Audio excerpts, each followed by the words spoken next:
you for joining us on the Right of Way Report, a podcast by Pike Off OTA.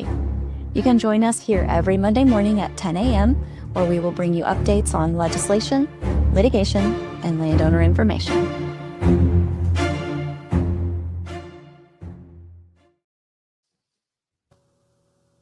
Good morning.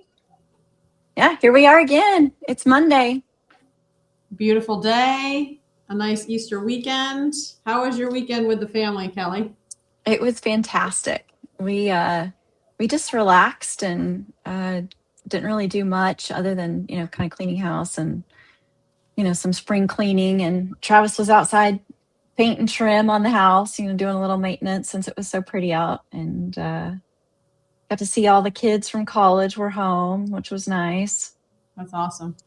I made some fried chicken for dinner last night, which is like the family favorite. Everybody was, it's always such an ordeal to get all the stuff out and do the frying. And do you do it in the air fryer or do you do it with?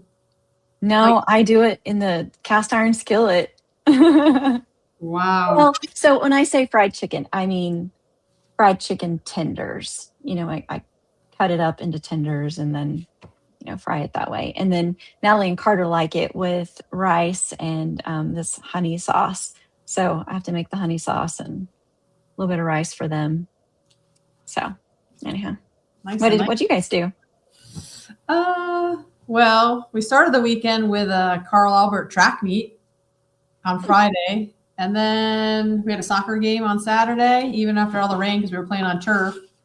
And then we dyed some eggs and hid some eggs outside. And the kids managed to find all of them except the ones the dogs got somehow. So the dogs ate 4 of our hard-boiled eggs. And I swear they were only out for 45 seconds, but I don't know. That's what they do. That's what they do. I mean, eggs are stinky, so I'm not surprised that they found them pretty quick. It was fun. And we got to plant some of my plants, so we're working on some gardening things. I really want to plant some tulips and now I'm drawing a blank on what the other ones are called. Yellow. Daffodils? Daffodils, yes. I need some of those so bad. Daffodils are super easy, but tulips, the squirrels like them. So if you plant tulips, the squirrels excavate them and eat them. And so I haven't been successful in planting. We only have 2 squirrels on our property. The entire time we've lived in this house, which has been 12, 13 years, something like that, I've only seen 2 squirrels. And they're just recently here. Like, we're excited about that. We have all kinds of other wildlife. We've seen deer.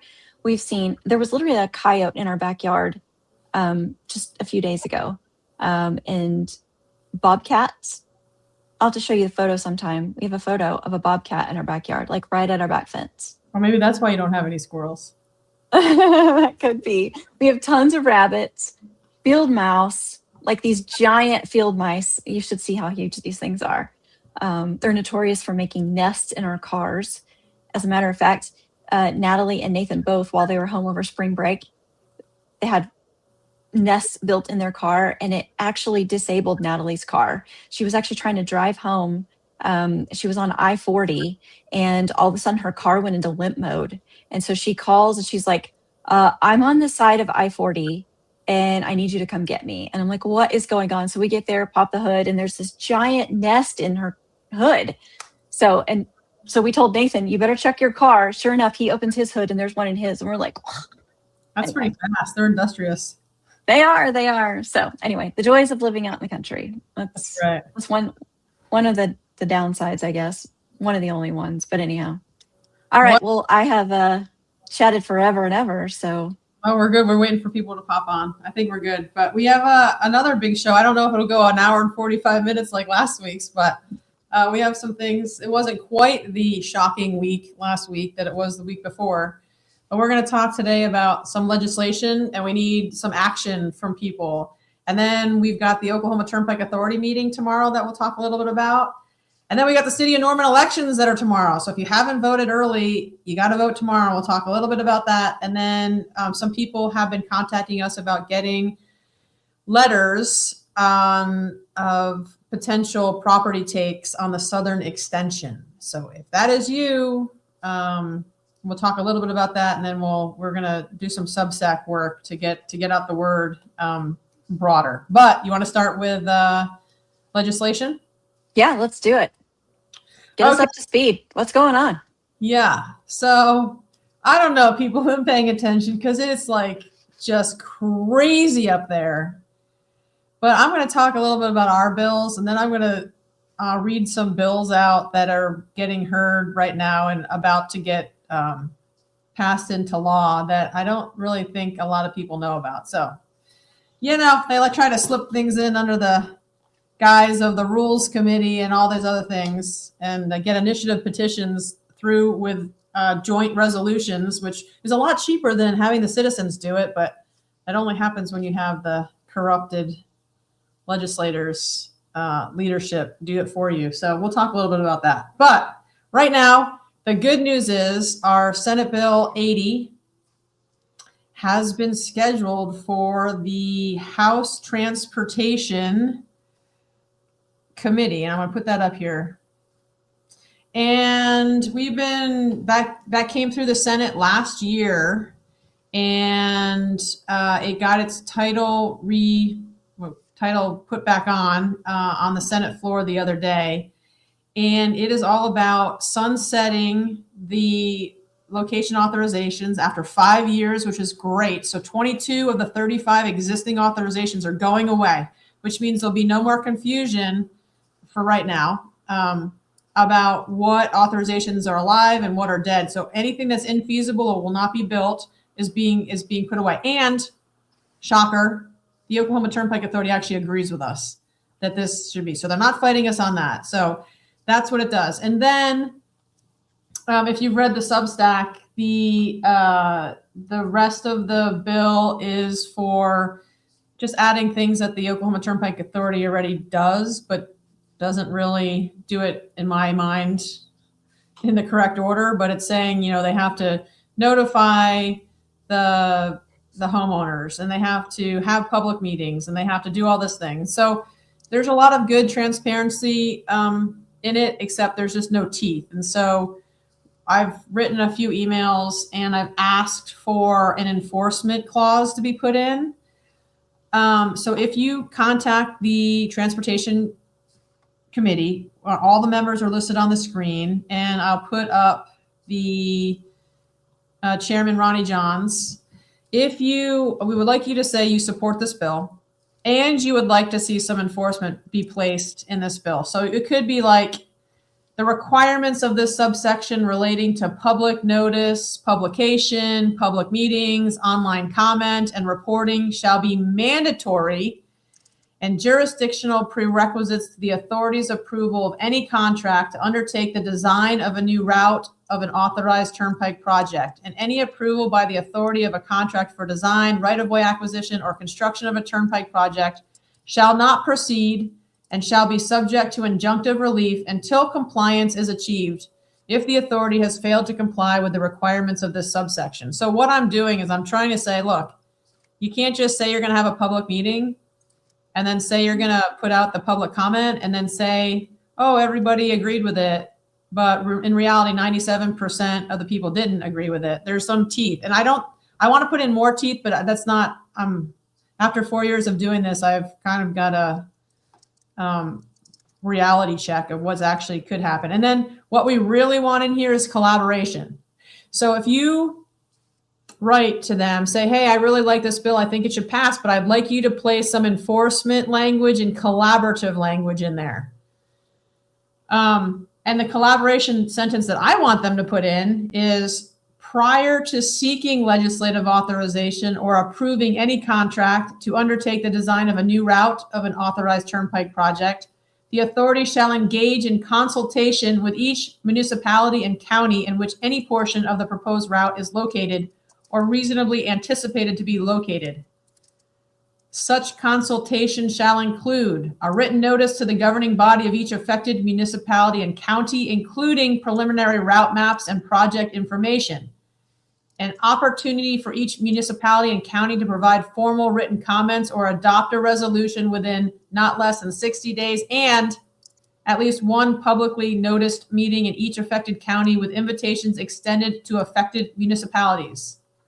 No approval of a design contract or request for legislative authorization shall be considered complete unless the authority demonstrates compliance with this consultation requirement.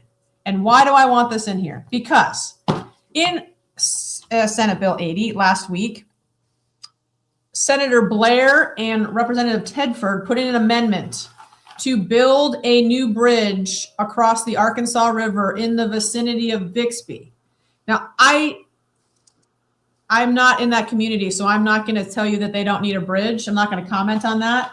But I do have some issues with giving the Oklahoma Turnpike Authority new location authorizations without figuring out if these people have talked, these senators and representatives have talked to their community and the community wants it. And I have a big issue with in the vicinity of, right? Because the Supreme Court used in the vicinity of to tell us that the H.E. Bailey Spur location authorization could really be construed as the southern extension. So the city of Norman has gotten creamed with the language in the vicinity of. So I'm not fighting this amendment because I know how the legislature works, but if they're going to put in an amendment, they want a bridge somewhere in the state of Oklahoma, then I want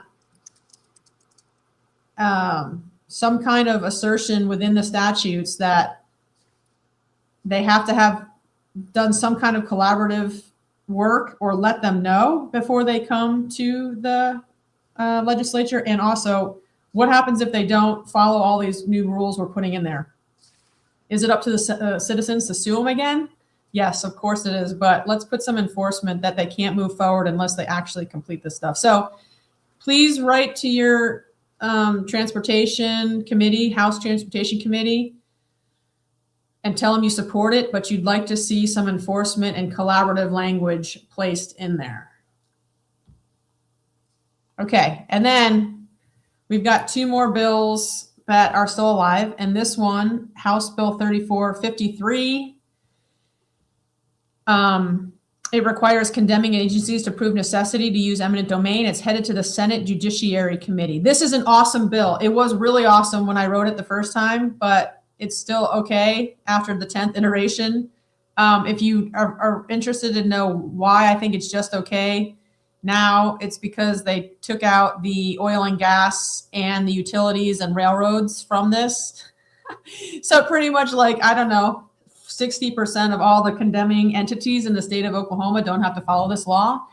But it still applies to the Oklahoma Turnpike Authority and ODOT, so that's good. And it got pretty much unanimous support in the House, so I think it's going to get unanimous, very close to unanimous support if it gets a hearing. So we need to contact Brent Howard,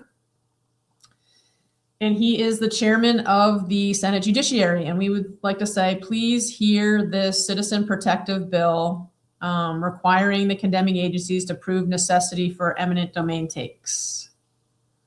And the details are all in my Substack about why I really like this bill. And I think it's a new bill. It's not existing statute. It's very short and it makes a lot of sense. It could be stronger, but that's what next year's for. Okay, and then we've got the Senate Aeronautics and Transportation Committee. Our House Bill 1939, which was Representative Sterling, this bill is headed towards transportation. It is also a 5-year sunset on new turnpike authorizations, requires real public notice, and mandates Supreme Court bond validation. So the two strongest parts about this bill is 5-year sunset and mandating Supreme Court bond validation. That's Section 1718. That's not in SB 80.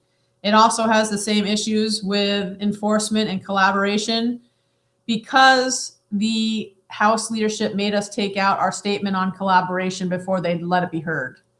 So I want you to contact Darcy Yeck of the Senate Aeronautics and Transportation Committee, but I don't maintain any hope that he is going to say yes because he has not heard any other of our bills this session.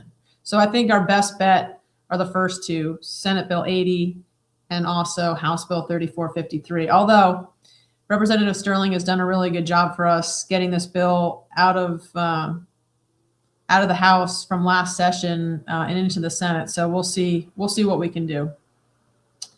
But if you have any questions, feel free to contact us, and please do contact your legislators, and remember, tell them that the chairs are not your particular legislators, but they represent all of Oklahoma. So they are supposed to be listening to everybody that talks to them. And so I would send an email, but I'd also call. And all you have to do is say, I'm in support of House Bill 1939 because, and just say one sentence, and then they'll write it down, and then you can hang up. So it'll take less than 2 minutes to do that. So we really encourage you to do that.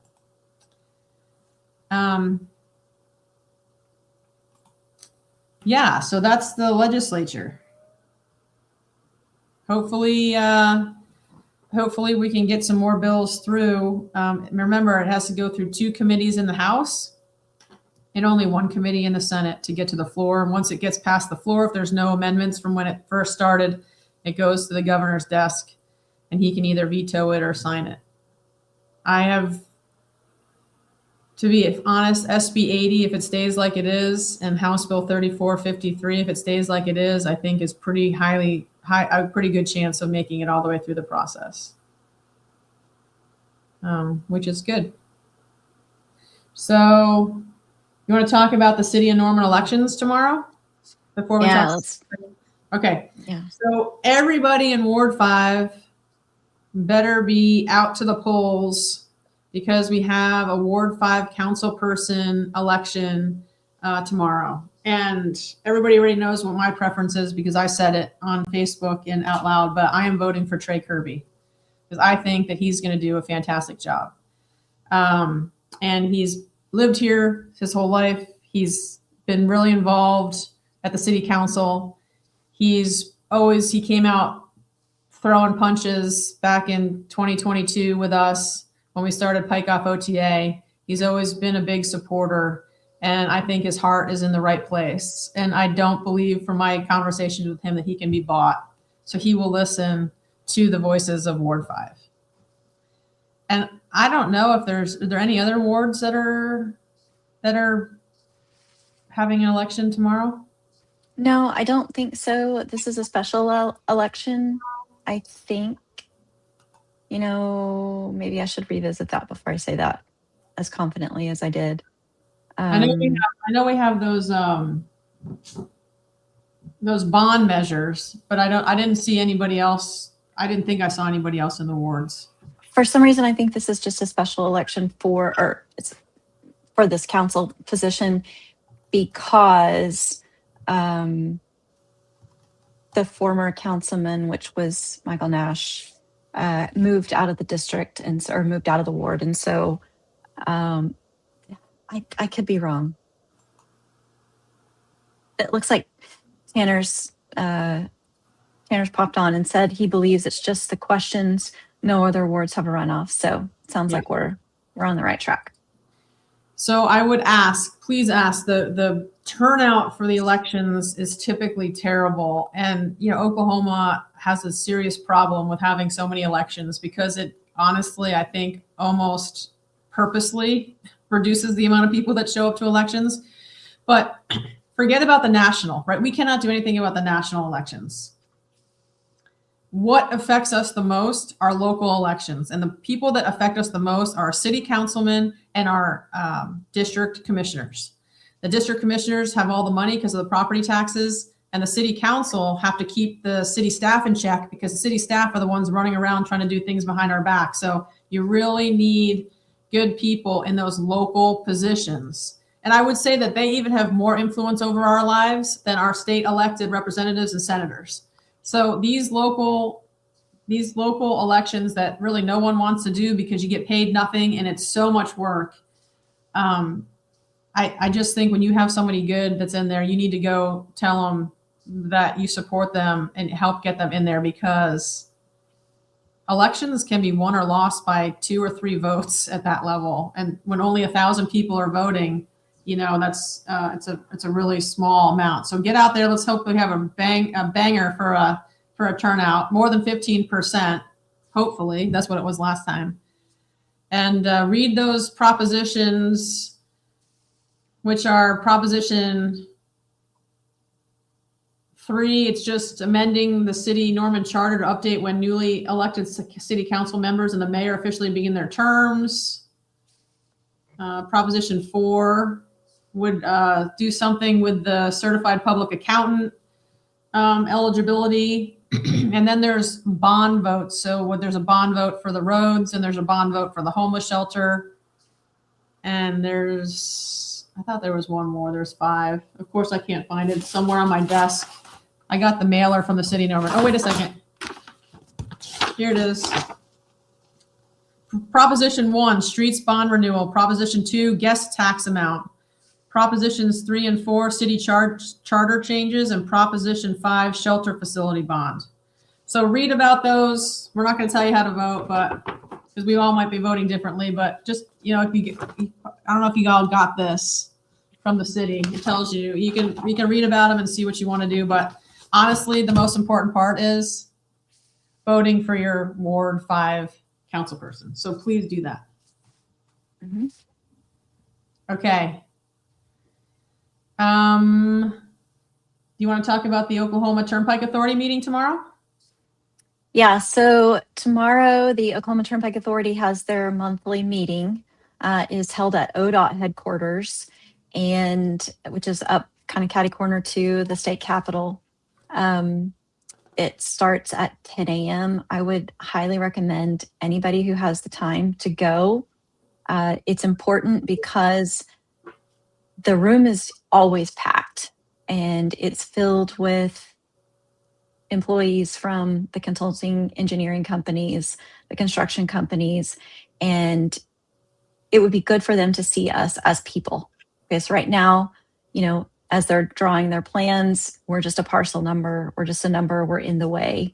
But the more they see us, the more humanizing it becomes for them. And it makes it harder for them to see, to just continue on with their work without thinking about the impact, because out of sight, out of mind, and they never see us. So this is an opportunity to go to show them that we're here, we exist, we're real, we have feelings, and we still don't like it. That doesn't mean you need to go and protest. I'm not advocating for that. Just be there, be present, pay attention, see what's going on.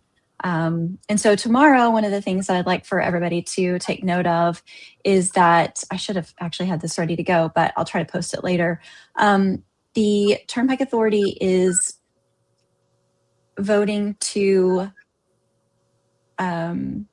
approve several contracts. I believe there's 3 or 4 contracts for on-demand right-of-way acquisition consulting. And the reason they're doing this, it's millions and millions of dollars worth of right-of-way contracting. And that's so that they can start trying to acquire property for the access program. And we've already heard from at least one landowner that they have received notice on the South Extension.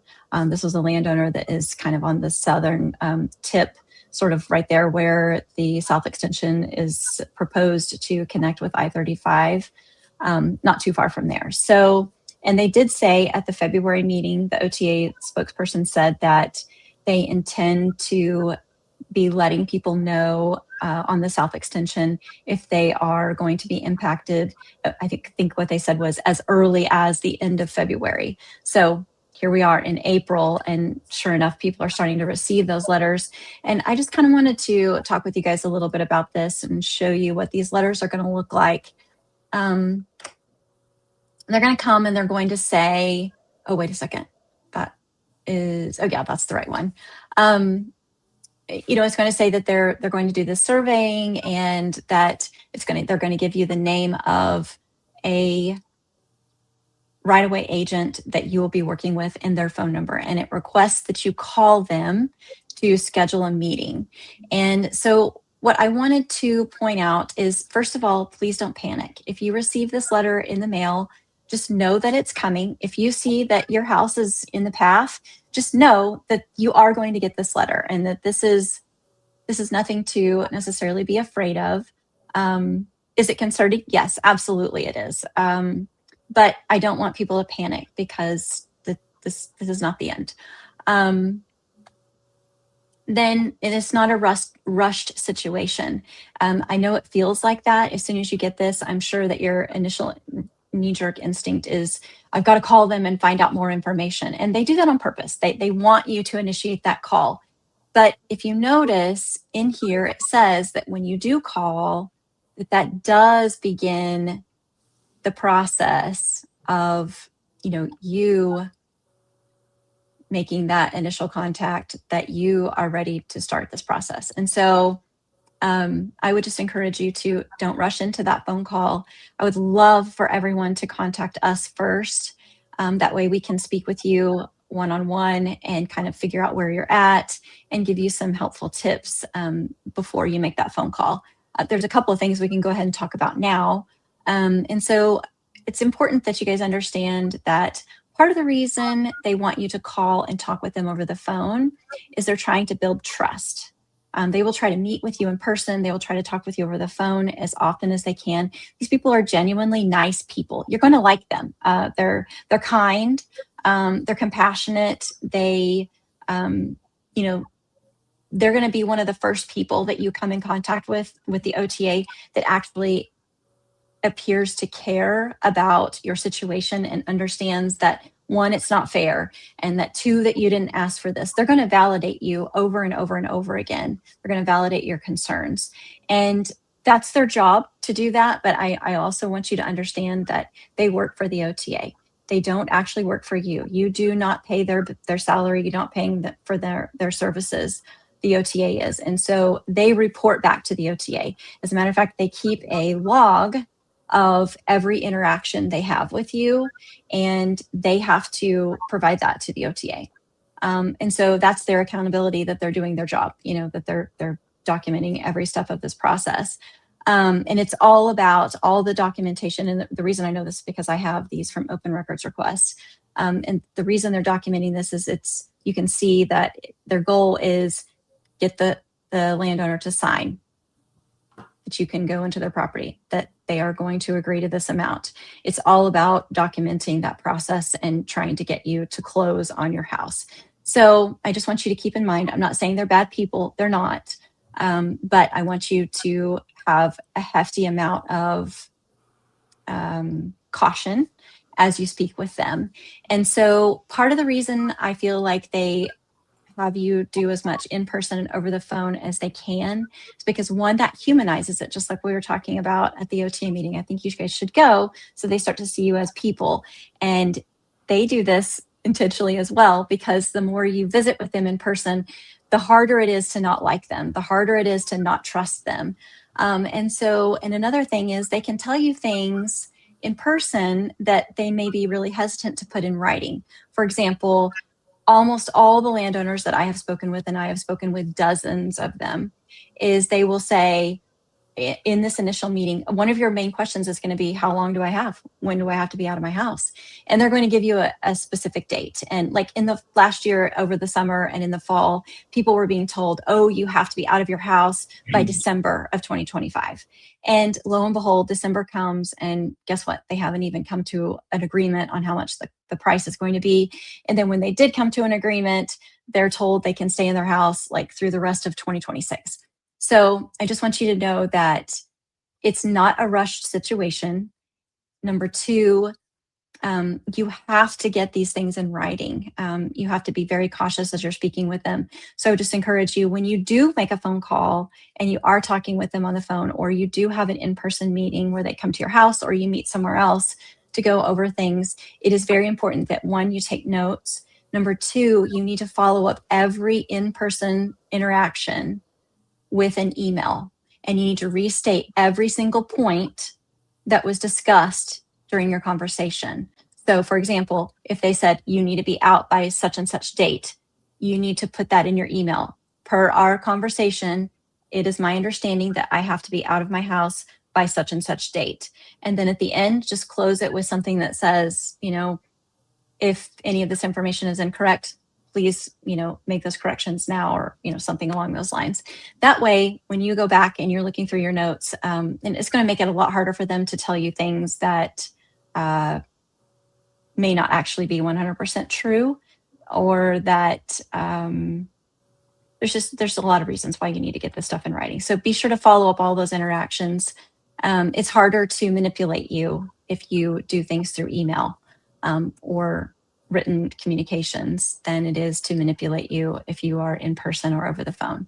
So with that, Amy and I are going to actually collaborate on a Substack. That way I can take a lot of the information that I have been given from landowners who've already been through this process. We're going to learn from them. And so there are a lot of patterns that seem to form. For example, what I just explained was that they tell people you have to be out of your house by a certain date, and it never is that date. Never does it actually work out to that date. So I don't want you to get fixated and start panicking and thinking, oh my gosh, I only have 6 months, or I only have 3 months, or I only have a year, or whatever it is. I don't want you to think that at all. It's just a date that they're throwing out there, and it means nothing.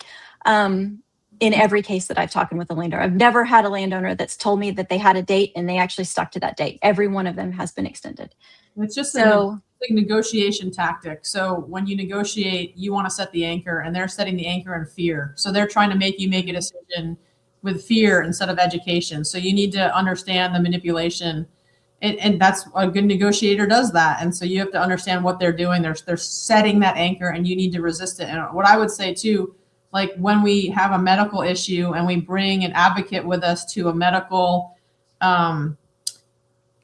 like a meeting where you're going to get bad news, or you think you might get bad news, you always bring someone with you that's a neutral, or not neutral, but that is not as stressed about the situation. Because I guarantee you, if you go in there without any support, like when you give birth, you have a doula or a midwife, you have support. And so you need to have some support, that someone who can take the notes and not forget, because you'll think you'll remember everything, but because of your stress state and because of the fear that they're inducing, you will forget things. And so I really suggest that you have a child, or like your daughter, not under 18, but a young adult, or your some family member that can sit with you, or one of us, if you're comfortable with that, to help you.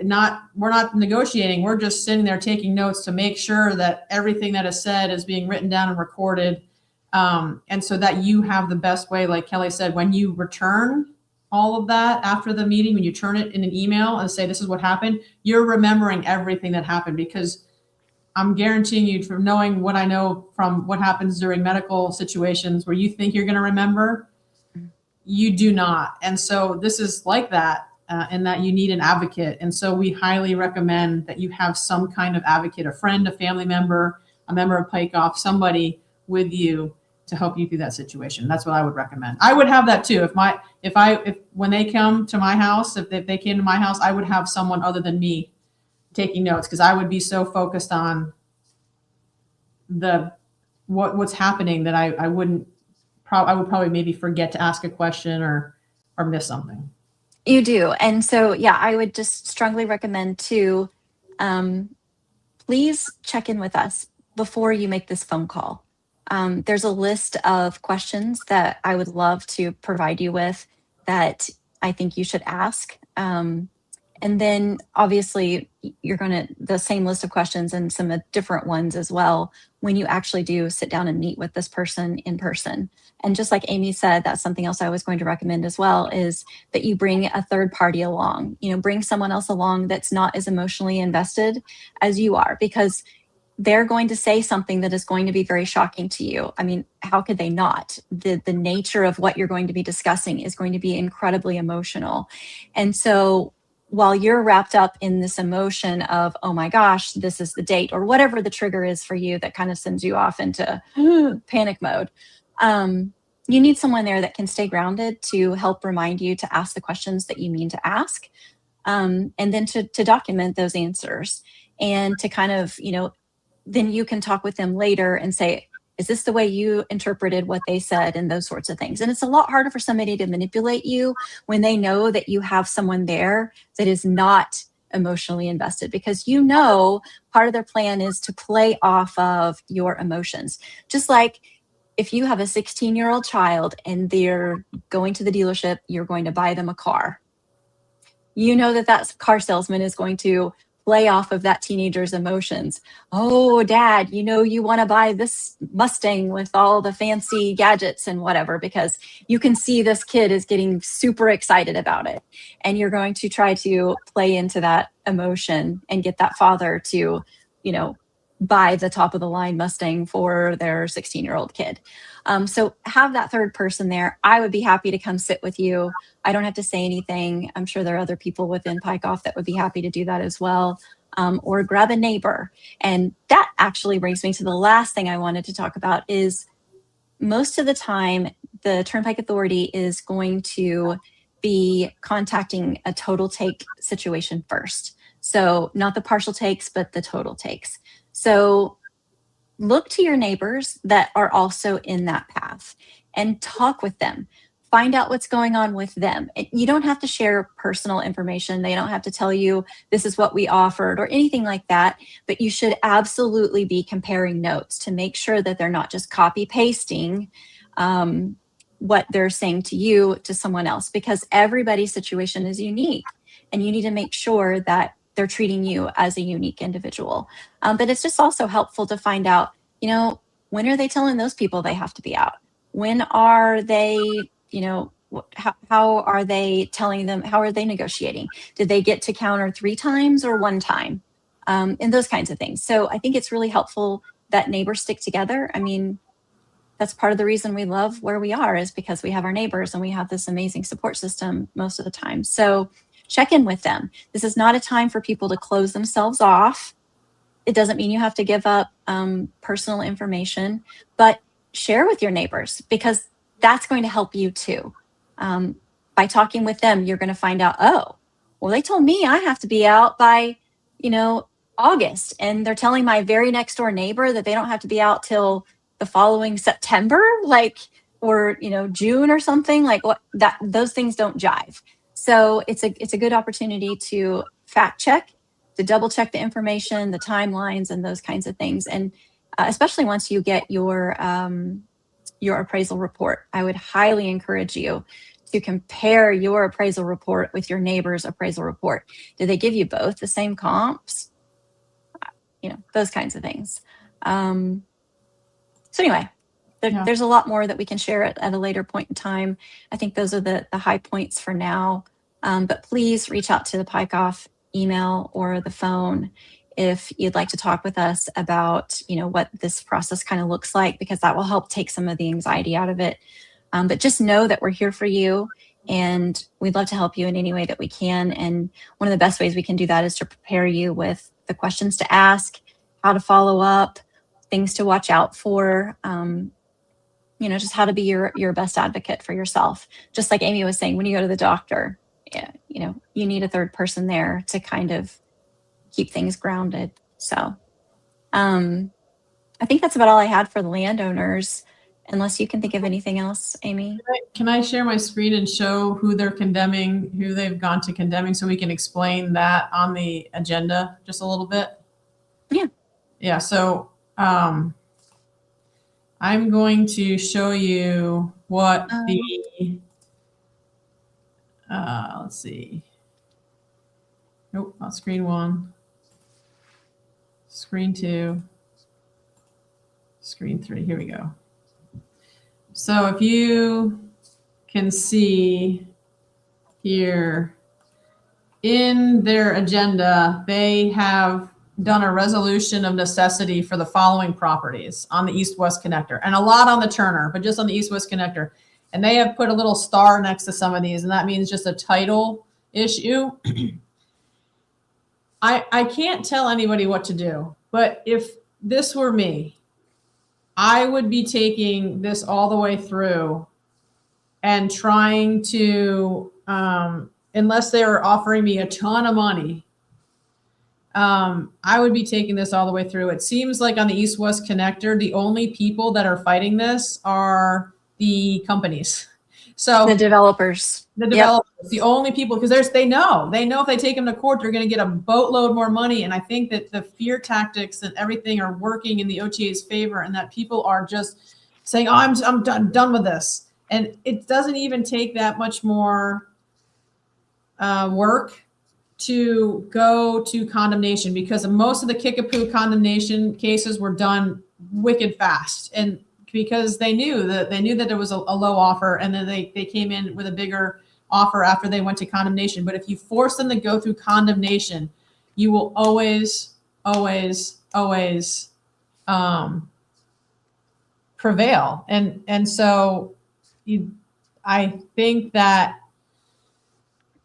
I'll show you the map of where these are, and I'll show you where they're going. So they're east-west connected. They're starting on the top, up by I-40, and then they're over there by Newcastle. And so all of these ones I'll show you, they're trying to clean up. But here's the map of one of these. So you can see that this is out east, right around Deer Creek Road and 136th and 144th. So this is one of the title cleanups. And look, Kelly, did you see that they're showing, they're moving Deer Creek Road north? I don't even know what that top line is. Is that a service road? I assume that's the service road, but I could be wrong. I haven't looked at it that closely just yet. I just can't believe that there's going to be service roads that far out in the east. And I bet those people don't really want that either. So anyway, I just saw that when I was looking at it this morning, thinking, wow, okay. So that's the first time I've seen that. And then we've got another parcel. This is a big parcel out on north of 149th and South Choctaw Road. And again, we've got a road going way up away, and then the turnpike, and then another one coming off. So it would be really, really nice to see the entire plan, because you can't see this in particular when you zoom in on their little map. And then the other ones, the ones that are going to condemnation, are the developers. And that's over here. This is over in, Newcastle. So this is the bridge over on this side. Right over here is where the bridge is. So they're coming in, and they're right around the interchange with I-44 and the H.E. Bailey Turnpike and Highway 62. The developers are taking them to condemnation. So that is what's in the resolution of necessity for this month. And the relevance to you is that we have a bill that's moving through the House and going to the Senate right now that makes the Oklahoma Turnpike Authority prove necessity. So none of this, like the homeowner doesn't have to take him to court to challenge the take. They just have to challenge the amount. And so I think that's going to be a huge win for Oklahoma, even though it has been lightened up a bit since we originally wrote it. But this is what's, and we also say that a resolution of necessity, which they do, I'll show you what right here, this resolution of necessity, all they have to do is declare a resolution of necessity for acquiring certain real property. And then the state says, oh yeah, you can go take it. Where our bill says, no, you have to go to a court and you have to prove that you need the land for public use. And that is going to be an issue for the Oklahoma Turnpike Authority, because they don't have the requisite impact reports, the revenue studies, the traffic studies, all these things. So they're going to have to really shore up their game in the future if our bill gets passed. So something I would just kind of like to clarify too is that this, again, is not a fast process. These properties that are facing condemnation right now, their process started over a year ago, at least, if not 18 months ago. So the first step is the letter, that notice of intent or notice of interest. I think it is, whatever the letter was. Let's look at it, just make sure. Yeah, it's the notice of interest. This is the official, you have been notified. This will probably come certified mail. and it will say that this is the beginning of the official beginning of them trying to acquire property. So after, you're going to contact this right-of-way agent. They're going to walk you through all the steps. You're going to get an appraisal. Then they're going to make an offer. Then you're going to counter. And then they're going to come back. And that seems to be, from what I'm hearing, is that that's basically their final offer. So you have one more chance to counter, but more likely than not, they might meet you halfway on a couple of things. But for the most part, you get an offer, a counter, another offer, and you might be able to counter. They might come back a third time and give you another offer. But typically, that's the point at which they'll say, oh, we're at an impasse. And then they will go to the board and pass that resolution of necessity, which is what Amy was showing here. I don't know if you can, oh no, sorry, not that one. It would be this. That resolution of necessity. So the OTA board is going to pass that resolution of necessity. Now, they don't usually jump to that stage until, I don't know, at least a year or so after they've been trying to work with the landowner. But not always. Sometimes they pass a resolution of necessity before they even give you an offer. So I don't want to say always, because we have seen that happen in one situation. But typically, they need this resolution of necessity before they can file condemnation. Now, what Amy is saying is that even after they file condemnation, let's say they made an offer, you said no, you gave a counter, they said no, you countered again, and everybody still says no. And then the OTA says, fine, we're going to pass a resolution of necessity. Then they take and they file with the court the condemnation. That doesn't mean that you can't continue to negotiate. And that's where a lot of times we're seeing higher prices come in. That's when they're finally like, well, fine, I guess you guys mean business, and so we'll pay you a little bit more. You don't even absolutely have to have an attorney to, when it goes to condemnation, I want everybody to be clear that that is not something that you as a landowner file. The OTA is the one who files that. So when we say you take them to court, what we actually mean is the OTA is going to file a condemnation case against you to acquire your property. But what we mean is that you are letting it get to that stage. And there's a couple of things, there's a couple of good reasons to let it go that far, is because one, we're seeing that people who do let it go that far tend to do better financially. Number two, it's my understanding, I'm not an attorney, please do not take anything that we're saying in this as legal advice. This is just our interpretation, our opinion based on what we have seen and read from other landowners, what they have told us, and records that we've read through the court records. But if you settle with the OTA and it does not go to condemnation, meaning it has not been filed with the court, then you are quite possibly not eligible for the law that we passed that says you get the right of first refusal when your part of your property turns up as surplus later. They might not have to contact you because it didn't go to quote unquote condemnation. So that's another good reason to go ahead and let it continue all the way to condemnation. But that doesn't mean that if you're in condemnation and it's in the court system, it doesn't mean that you have to go all the way to jury trial. It doesn't mean that it has to be strung out for years. It just means that that gives you a little bit more time to negotiate the price. So that's what we mean by that. I think that was about all I was going to say about the condemnation. I just don't want people to think that it's a fast process. It is not. All the more reason you don't need to be panicked when you get that letter. This is the beginning of 18 months, 2 years, who knows? Maybe it's 6 months. I don't know. But it's not going to be as rushed and as fast as you think it is. And you're going to have time. Just remember, they said 15-year long-range plan, right? 15 years? They were lying. They were lying. They were absolutely lying. Yeah. But so anyway, and then for those of you who do want to go ahead and settle and just move on, I want you to know that I and most of the people within the organization will support you in whatever it is that you want to do. I mean, obviously, I hope that people will stay and fight for their land, but everybody is going to have their own personal circumstances, and I would support you no matter what it is that you choose to do or when you choose to do it. So I just want to see you get the best for your family, whatever that may look like. Yes, but on the southern extension, do not negotiate with them right now. It's so early. Please East-West True. connector, the East-West connector is a different beast. But Very true. man, I still have such hope for the Southern Extension. There's so many avenues that we are behind the scenes working on, and the OTA watches this podcast, so I can't tell you what they are, but I'm so optimistic.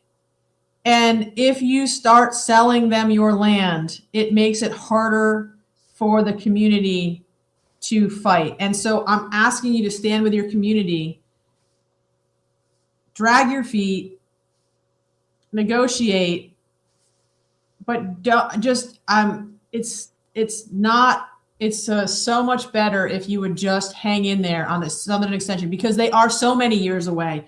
It isn't 15 years away, but it's not 1 year away either. So please give us a chance to make the very slow legal system and legislative system work for you. And again, we're stronger as a community than we are individually. And that's why Kelly said very well, you have to talk with your neighbors and you have to get together as a group. Don't let them divide and conquer. Divide and conquer. You have to stand together.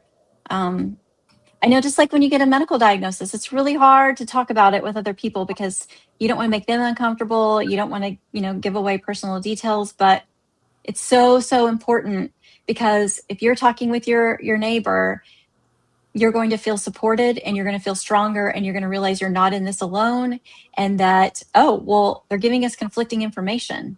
So what else? It's going to help you identify when there are problems. So yes, please stand with your neighbors. Yeah, that's all I had to say about that. But I forgot for the legislative system, I'll probably just write a Substack about this. I think we all have to pay attention to the nonsense that's going on in our state about not just the turnpike stuff, but all of it. And so I don't have a lot of information about the Constitutional Convention that's coming up. Yes.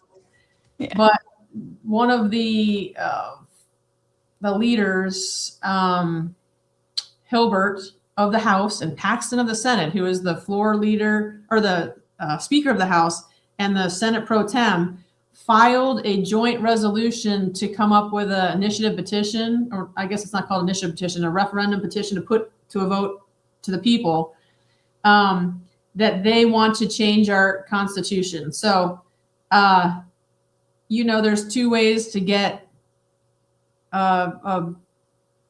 Oklahoma state question. One is through an initiative petition where the people have to get a certain percentage of the last gubernatorial election signatures. So like we would need 90,000 signatures to get something on the ballot. Well, the legislature can do the same thing. They write a referendum petition and a joint resolution, and it goes through, and then they can automatically get a state question. And I do this quite often, and it doesn't cost anything, just political capital.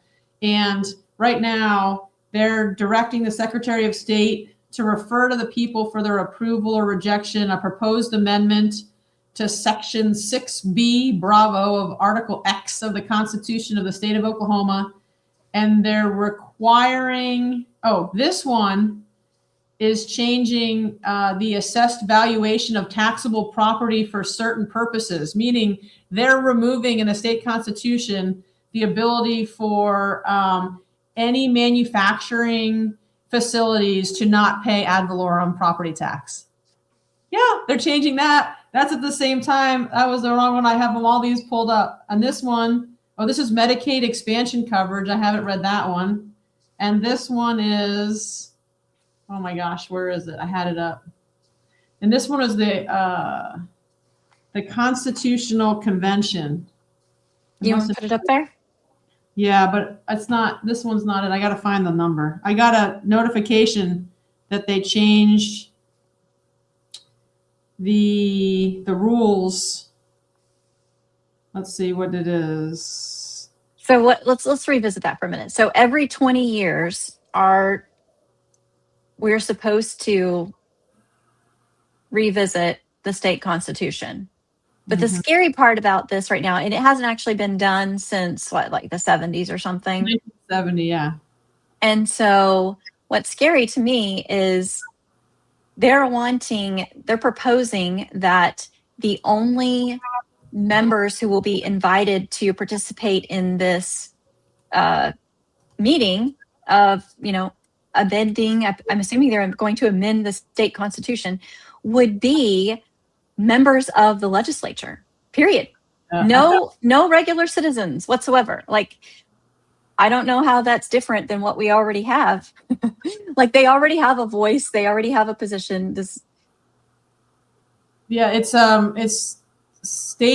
a joint resolution number 1089, and it's to create a constitutional convention commission starting January 1 of 2027 and ending May 28th of 2028. And they're saying that they want a state question to eliminate the requirement that a constitutional convention proposal be submitted to the people every 20 years, defeated at the general election held on November 1994. And yeah, like Kelly said, they want it to be all from the legislature. Last time it was from Indian Territory, from Oklahoma Territory, and 2 members at large from the Osage tribal land. Anyway, I'm bringing this up not to totally derail the topic of our podcast, but to say that there is a ton of stuff going on right now that is crazy, that no one knows about. These things came out of the Rules Committee. So I don't know if you know anything about it, but when we have a Rules Committee, it's where bills go to die. And now all of a sudden, these joint resolutions are coming out of rules and going right to the floor and then getting passed on to the other house. So things are happening like this and you're not hearing about it. I mean, what mainstream media is telling you that they're going to take away all manufacturing facilities don't have to pay property taxes? So what does that mean to a residential property tax? It means it goes up. And then they're saying that all this constitutional convention, and then there's a whole bunch of, I don't understand this, I have to read it. Medicaid expansion, changing the Constitution is a big deal. Yeah, so it is. I would want really smart people, really ethical, moral people to be in charge of changing the Constitution. And if they make the changes, I think it says, I don't even think it has to go to the vote of the people. Once they convene, they're calling a constitutional convention for the purpose of altering, revising, or amending the current constitution, or to propose a new constitution for the state of Oklahoma. The people get to vote on that. So how scary is that? Like, they're voting that for that. So we should vote no.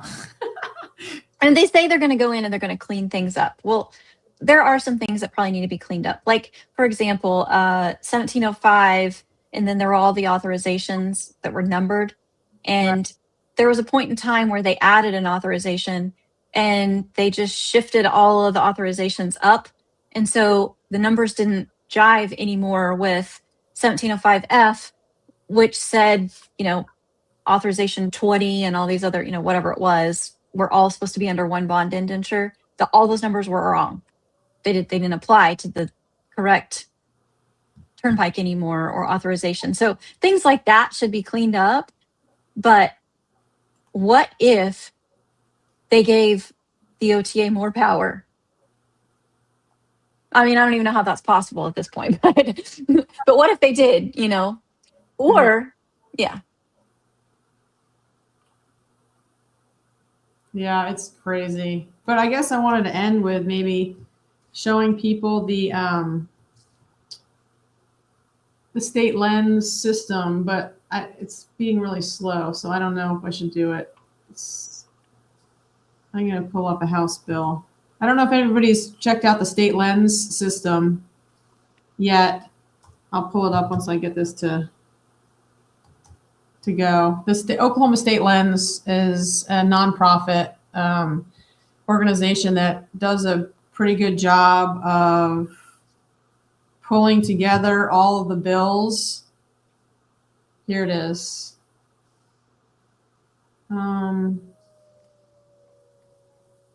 Yeah, I'll share my screen. I think it's here. And if you go to oklahoma.statelens.org, and you can type in any bill and you can see what happened to it, who likes it. And so this is one of our bills, and my logo's not there. I don't know. I guess it didn't take, but you can see like Moms for Liberty have liked it, and it explains, this is my explanation. So I guess I have to click yes. Oh, and then my position. Oh, that's to see what yes is. I think I'm signed in. But if you check this out, you can check out any bill that you want. And you can see how the vote went. So this is really nice. You can see like 100% of the Democrats voted for it, 90% of Republicans voted for it, and who the authors are and all the details. And then if you want to read the whole bill, you can click on the details and go. So I like this site. We can look for another one. If you have any questions on where PikeOff stands on it, you can search for the bill and see our logo, and theoretically our logo will show up. Let's see if this one did it. But this is a grassroots organization that that set this up. And so you can see that, oh yeah, here's SB 80, and you can see all of the people that have liked this one. So you've got whoever this is, I don't know. LFLOK, I don't know who that is. Moms for Liberty, us, PikeOff OTA, and here, and so you can read through this. 62% of Democrats voted for it, 85% of Republicans voted for it, and it says a new version of this bill is available. So then I'll have to go in and tell people I like it. But this is a great site if you don't want to use the LEGISCAN and the House site, which doesn't tell you a whole lot. This is more graphic, so you can immediately see what's going on. So check it out if you have a chance, and support the local grassroots Oklahoma nonprofit. It's free to use. You don't have to pay for it. We have to pay for it, but to use it. But what's great is the back end of this goes straight to the legislators, so they can see our explanation. So if they don't understand a bill, I can put an explanation in there of what it actually does, or like, watch out for this amendment. And then the legislators get a ping and they say, oh, I should vote. I like what PikeOff does. I'm going to listen to them. I'm not going to vote for this. So it's good. It's a good way for people that trust us, the legislators, to see what we think about it as a group and then vote accordingly. So it's a nice direct way for us to get to the legislators, and it's a nice way for us to get to the public too. So check it out. I think it's pretty cool. Mm-hmm. I'm still learning how to use it, really. It's been 2 weeks. But we talked about a lot of stuff. Bills. We did. We've got some bills. We need you to contact some chair members and members. We talked about, don't panic if you get a letter. Vote tomorrow. Vote in your City of Norman elections, please. And show up to the OTA meeting tomorrow, 10 a.m. Get there early. You never know. Last time it was a party. We had red solo cups and sang Toby Keith songs. It could be a concert. You just never know. I cannot believe that was just a month ago. This month has been nuts. I think that was last month. Wasn't that last month? It was March, because the audit came out on March 4th and the meeting was on March 3rd. And then our lives blew up. And then for 3 weeks, it was like pants on fire. Yeah. Yes. And please be patient with us. We have things in the works. I know we keep saying that. I know people are stressed and thinking, when are they going to follow through? Just know that things take time. Things have to happen at the right time.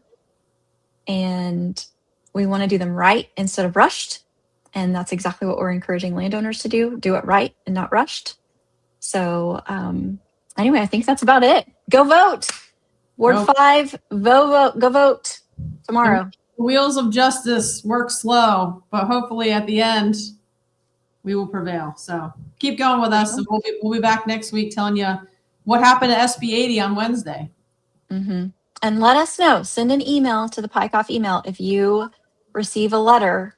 That way we can give you some good questions to ask when you do call them. So anyway, all right. I think that's about it. Or should we sign off and get on with the rest of our day? Yes. All right, let's do it.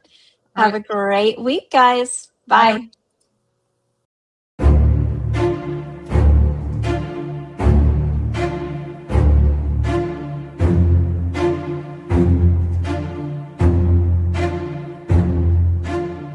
for joining us on the Right-of-Way Report, a podcast by Pikeoff OTA. You can join us here every Monday morning at 10 a.m., where we will bring you updates on legislation, litigation, and landowner information.